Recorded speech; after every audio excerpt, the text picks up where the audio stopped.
ವಿಹಾಗೆ 100 days complete ಆಯ್ತಲ್ಲ, ಆ ಟೈಮಲ್ಲಿ ಅವಳಿಗೆ ಸ್ವಲ್ಪ ಶಾಪಿಂಗ್ ಮಾಡಿದ್ದೆ ಅಂತ ಹೇಳಿದ್ದೆ. ಸುಮಾರು ಜನ ಲಿಂಕ್ಸ್ನ ಕೇಳಿದ್ರಿ. ಇವತ್ತು ನಾನು ಏನೇನು ಶಾಪ್ ಮಾಡಿದ್ದೆ ಅಂತ ನಿಮ್ಮ ಜೊತೆ ಶೇರ್ ಮಾಡಿಕೊಂಡು ಅಂಡ್ ಲಿಂಕ್ಸ್ ಕೂಡ ಶೇರ್ ಮಾಡ್ತೀನಿ. ಟೈ ಮಾಡೋ ಟಾಪ್ಸ್ ಅವಳ ಹತ್ರ ತುಂಬ ಇದಾವೆ, ಬಟ್ ಫ್ರಾಕ್ಸ್ ಇರಲಿಲ್ಲ. ಹಾಗಾಗಿ ಈ ಸರಿ ಫ್ರಾಕ್ನ ಆರ್ಡರ್ ಮಾಡಿದ್ದೆ. ಇದು ಪ್ಯಾಕ್ ಆಫ್ 2 ಬರುತ್ತೆ, ಒಂದು ಆಫ್ ವೈಟ್ ಅಂಡ್ ಇನ್ನೊಂದು ಪಿಂಕ್ ಕಲರ್. ಈ ಫ್ರಾಕ್ ಮೇಲೆ ಪುಟಾಣಿ ಬೋ ಕೂಡ ಕೊಟ್ಟಿದ್ದಾರೆ. ಮೆಟೀರಿಯಲ್ ತುಂಬಾನೇ ಚೆನ್ನಾಗಿದೆ, ಸಾಫ್ಟ್ ಆಗಿ. ಅಂಡ್ ಇನ್ನೊಂದು ಟೀ ಶರ್ಟ್ ಟೈಪ್ ಅಲ್ಲೇ ಡ್ರೆಸ್ ನ ಆರ್ಡರ್ ಮಾಡಿದ್ದೆ. ಈ ತರ ಪ್ಯಾಟರ್ನ್ ಕೂಡ ಅವಳ ಹತ್ರ ಒಂದು ಕೂಡ ಇಲ್ಲ. ಕಂಪ್ಲೀಟ್ ಡ್ರೆಸ್ ಅನಿಬಿ ಮತ್ತೆ ಫ್ಲವರ್ ಪ್ರಿಂಟೆಡ್ ಅಲ್ಲಿ ಬಂದಿದೆ. ಇದು ಕೂಡ ಪ್ಯಾಕ್ ಆಫ್ 2ನೇ. ಇನ್ನೊಂದು ಯೆಲ್ಲೋ ಕಲರ್ ಅಂಡ್ ನೆಕ್ ಹತ್ರ ಒಂದು ಬೋ ಕೂಡ ಕೊಟ್ಟಿದ್ದಾರೆ. ರಾಂಪರ್ಸ್ ಅವಳ ಹತ್ರ ಒಂದು ಕೂಡ ಇರ್ಲಿಲ್ಲ. ಹಂಗಾಗಿ ಇನ್ನೆರಡು ಔಟ್ಫಿಟ್ ನಾನು ರಾಂಪರ್ಸ್ ನ ತರಿಸಿದ್ದೆ. ಒಂದು ಲ್ಯಾವೆಂಡರ್ ಕಲರ್, ಇನ್ನೊಂದು ಪಿಂಕ್ ಕಲರ್.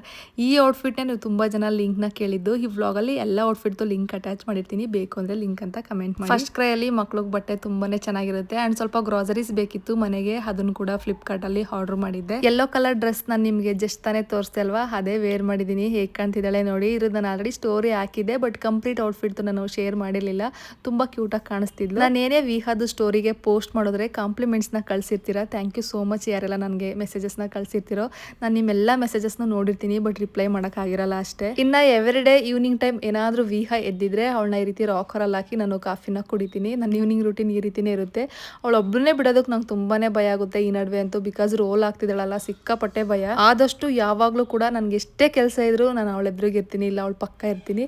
ಆರಾಮಾಗಿ ಕುತ್ಕೊಂಡು ನಾನು ಕೂಡ ಕಾಫಿ ಕುಡ್ದೆ. ಅವಳು ಏನು ಕಾಟ ಮಾಡ್ತಿರ್ಲಿಲ್ಲ. ನನ್ನ ಚೈಲ್ಡ್ಹುಡ್ ಡೇಸ್ ಅಲ್ಲಿ ಅಮ್ಮ ನಮಗೆ ತರಕಾರಿ ಎಲ್ಲ ಹಾಕಿ ಒಂದು ರೈಸ್ ಮಾಡೋರು, ಒನ್ ಪಾಟ್ ರೆಸಿಪಿ ತರ. ಅದು ನಾನು ನಿಮ್ಮ ಜೊತೆ ಇವತ್ತು ಶೇರ್ ಮಾಡ್ಕೊಂತಿದ್ದೀನಿ. ಫಸ್ಟ್ ಒಂದು ಕುಕ್ಕರ್ಗೆ ಆಯಿಲ್ ಹಾಕೊಂಡು ಸಾಸಿವೆ ಸಿದ್ದಿದ್ದಾದ್ಮೇಲೆ ಆನಿಯನ್, ಗ್ರೀನ್ ಚಿಲ್ಲಿ ಅಂಡ್ ಕರ್ಬೇವಿನ ಸೊಪ್ಪು ಹಾಕೊಂಡು ಫ್ರೈ ಮಾಡ್ಕೊಂತಿದ್ದೀನಿ. ಒಂದು ಮೀಡಿಯಂ ಸೈಜ್ ಟೊಮೆಟೊ ಆಡ್ ಮಾಡ್ಕೊಂಡು ಅದು ಸಾಫ್ಟ್ ಆಗಿದ್ದಾದ್ಮೇಲೆ ತರಕಾರಿಗಳನ್ನ ಆಡ್ ಮಾಡ್ಕೊಂತಿದ್ದೀನಿ. ನಾನು ಇಲ್ಲಿ ಕ್ಯಾರೆಟ್, ಬೀನ್ಸು, ಆಲೂಗೆಡ್ಡೆ ಅಂಡ್ ಕ್ಯಾಪ್ಸಿಕಮ್ನ ಆಡ್ ಮಾಡ್ಕೊಂಡು ತರಕಾರಿ ಹಾಕೊಂಡ್ಮೇಲೆ ಒಂದು 2 to 3 ಮಿನಿಟ್ಸ್ ಎಣ್ಣೆಲೆ ಫ್ರೈ ಮಾಡ್ಕೊಂಡು, ಅದಾದ್ಮೇಲೆ ನೀವೆಷ್ಟು ಅಕ್ಕಿ ತಗೊಂಡಿರ್ತೀರಾ ಅದ್ರ 2ರಷ್ಟು ನೀರು ಹಾಕೊಂಡು, ಅಕ್ಕಿ ಹಾಕಿ ಉಪ್ಪೆಲ್ಲ ಹಾಕೊಂಡು ಲಾಸ್ಟಲ್ಲಿ ಕೊತ್ತಂಬರಿ ಸೊಪ್ಪು ಹಾಕಿ ಒಂದ್ 2-3 ವಿಜಿಲ್ ಹೊಡ್ಸ್ಕೊಂಡ್ರೆ ಮುಗಿಯುತ್ತೆ. ಯಾರಿಗೆಲ್ಲ ಮಸಾಲಾ ಐಟಮ್ಸ್ ಇಷ್ಟ ಆಗಲ್ಲ, ಲೈಕ್ ಮೈಲ್ಡ್ ಐಟಮ್ಸ್ ಇಷ್ಟ ಆಗುತ್ತೋ ಅವ್ರ ಈ ರೆಸಿಪಿನ ಟ್ರೈ ಮಾಡ್ಬೋದು. ತುಂಬಾನೇ ಚೆನ್ನಾಗಿರುತ್ತೆ. ಹಾಗೆ ನಾನು ಕಿಚನ್ ಕೂಡ ನೀಟಾಗಿ ಕ್ಲೀನ್ ಮಾಡ್ಕೊಂಡೆ. ಊಟ ಎಲ್ಲ ಆದ್ಮೇಲೆ ವಿಹಾನ್ ಕರ್ಕೊಂಡು ಹೊರಗಡೆ ಒಂದು 10 ನಿಮಿಷ ಆದ್ರೂ ವಾಕ್ ಮಾಡ್ತೀವಿ. ಅದಾದ್ಮೇಲೆ ಮಲ್ಕೋಬೇಕಾದ್ರೆ ನಂದು ಗೊತ್ತಲ್ವಾ, ಓಟ್ಸ್ ಸೋಕ್ ಮಾಡಿ ಮಲ್ಕೋಬೇಕು. ಇವತ್ತಿನ ವ್ಲಾಗ್ ಇಷ್ಟೇ. ನಾಳೆ ವ್ಲಾಗಲ್ಲಿ ಮತ್ತೆ ಸಿಗ್ತೀನಿ.